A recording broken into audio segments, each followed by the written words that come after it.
Welcome back to the Financial Forecaster, guys. If you clicked on this video, you're either a Banxa shareholder or you've seen that dip and you want to start buying in to this crypto payment service provider that is either you're going to be a huge bull on or you're going to be a huge bear on. Now, I'm a huge bull. I'm holding my position and I don't want to sell even with this dip. I've been buying here and there, but I'm starting to get a little anxious and I bet you guys are too. So let's just go over some of my thoughts and feelings and why I'm going to keep holding Banxa, and let's address some of the feelings that you guys as shareholders are feeling as well. So this is the Financial Forecaster. If you feel any sort of pain, hit that like. If you're feeling optimism towards Banxa, hit that subscribe. We cover Banxa on this channel. We love it. Dominic Carosa, in our eyes, is the man, a Bitcoin genius. But let's see, Financial Forecaster, Banxa, let's go.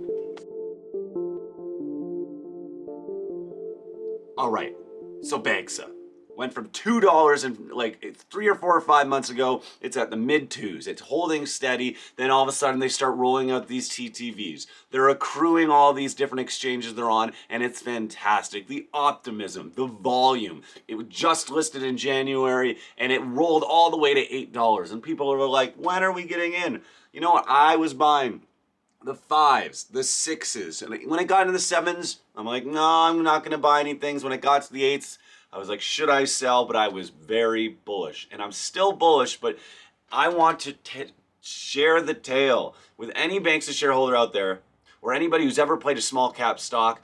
You'll always have time to get in because these shares of these companies will skyrocket sometimes, and then the consolidation will happen. It'll come back down to earth, more reasonably reflect the underlying business, and that's where the pain comes from, especially as you watch your gains just fall away as you're holding your shares. If you're a long-term investor, if you were a day trader, you got in at 2, 3, or 4 and you flipped out at 8, that's 100% gain.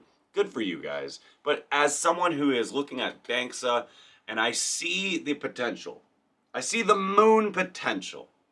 The problem is the share price. Now, a share price has nothing to do with, a share price does not inflect whether the business is doing well or not, especially when it's a small cap. The business can be doing great numbers and the market could be down. There could be volatility in the space it's in, especially if it's in the crypto space. But Banxa, we're sitting here and we're waiting for the ball to drop, and I've got 2 concerns for Banxa, guys. Oh, giving me heartburn just thinking about it. So Banxa specifically has said it's only focusing on organic growth. Now, I hold a lot of mid-cap stocks that are acquisition hungry. Well Health is a good example of it. They're buying different businesses to bolster its foundation for further revenue growth. Now, Banxa has said it's completely focused on organic growth, which is fantastic. I love that. I love the idea of organic growth. I don't know if it's big enough to pick that lane yet. And I do see the TTV numbers every month, and if you don't know what the TTVs are, the total transaction value, it's how much crypto they're processing, and they take a percentage in that. And I'm very bullish on that because everyone's seen the 100% that it's grown month over month over month. I'm sad and slightly concerned that might tap out. Now, it couldn't. That's just a worry in my heart seeing the share price. I'm sure if the share price was skyrocketing, I wouldn't care at all. But you gotta marry your emotions sometimes to how you're feeling and understand them. So the TTVs are up. Fantastic. Focusing on organic growth, I kind of wish they would, make an acquisition here or at least look at some more capital funding. My second concern, they're not joining enough exchanges. I get the regulatory compliance, and I completely understand that they're one of the highly regulated, and they have all these permits. All these states and all these countries have these regulations that you need for cryptos, and they're nailing them all, and that's fantastic. But how is that going to translate into revenue growth? Now, their last earnings report was fantastic. We love to see it. The share price didn't really react to it that much. Actually, we've seen a pretty steady decline since then. Now, I'm holding. Don't get me wrong, I am completely holding. My average now is in the mid 4s. I've been buying shares here or there. I'm very bullish on the company, but it's bit me. And all you guys out there that hold Banxa, I bet you it's bit you too. But guys, long term, If you're buying Banxa for the long term, you're not buying it for a year from now. You're not buying for 2 years from now. I can see a couple things happening for Banxa. So if you're like me and you're holding Banxa for the long term, I can see them getting bought out. It's a payment service provider, some giant company who wants to move into the space, that wants all their infrastructure and all the work that they've done. Banxa seems like a pretty cheap option to come in and swoop up. Second thing, getting on some more major exchanges, the transaction volume keeps going up. Again, very positive headwinds for Banxa. And again, I don't see crypto going away anytime soon. But Banxa really, where the thing that they really need to improve on is their customer satisfaction. So if you've ever read the reviews, their Twitter or anything, it's a lot of people complaining that they didn't get their crypto as fast as they wanted. Now, a lot of these people are belly aching because it was their first transaction, they needed to be verified. It does take a day or two for that person, or up to a week sometimes in some cases, for that person to be verified for that purchase. And then the second, the third, and any consequent exchanges since then, they'll be faster, obviously. This is a very compliant business. The problem is, that's going to throw a lot of people off.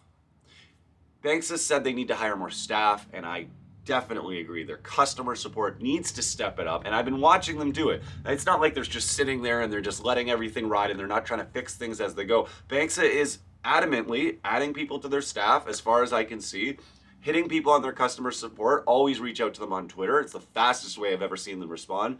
But it's a company that I've been bitten on. Not all your small cap stock picks are going to be moon out the gate. A lot of them will decline. Now, what do? Do you sell and move on to something else, or do you hold strong and average down? Well, in Banxa's case, if you like my strategy, if you like that I'm not ditching shit, please hit the thumbs up. I'm a Banxa holder. I'm down about 20 or 30% right now, but I'm holding on because I see the framework that the company is working in. I'm actually very, very happy with the amount of information that management puts out, but just focusing on organic growth, it's not the way. Just focusing on rehashing all of these exchanges they're already on and the small, minute things that they're doing. We need a big step. So Banxa, I'm calling out to you. Dominic, if you're watching this, you guys need, I don't know what it is. I hope that everything's going well over there. But just let's see something. Let's see. There's no chances being taken, especially from the retail investor's perspective. We're watching Banxa with hungry eyes, and we're just watching all our companies released all this news and all of these acquisitions, or even a bigger roadmap. Like, you guys have a roadmap to the DeFi, but what is it? Give us some more tidbits about it. You need to push this to the masses. If you want Banxa to have a higher volume on the stock exchanges, you need to drum up some excitement. And right now, the PR and marketing team for this company, I see ads for crypto space all day long, but I see nothing about Banxa. I see nothing about Banxa payments. I see no. I need to see it, and I hope you guys want to see it too. So Banxa, I'm holding on. Payment service provider in the crypto space. I'm still bullish. I still see it hitting easily $8 by the end of year, but that's only if they perform. And we hope that they perform. So that's the financial forecaster. My thoughts on Banxa. Watching it, you know I'm watching it. Hit that like and subscribe. Have a great day. Financial forecaster, getting rich together, and I'm out.